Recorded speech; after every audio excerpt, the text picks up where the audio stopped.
आवाज आज लंगोट खोल के मारे फ्री फायर में।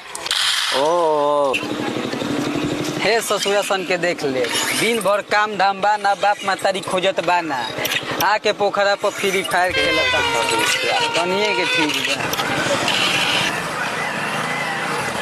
तब जान तो रूली ना हाई पोखरावा में हमनी जा घूमत रहनी जा। बहुत अच्छा अच्छा हमनी के में नहिले ही जा, कुछ कुछ खैले ही जा, हमनी के नहीं जा घूम पहले। हाँ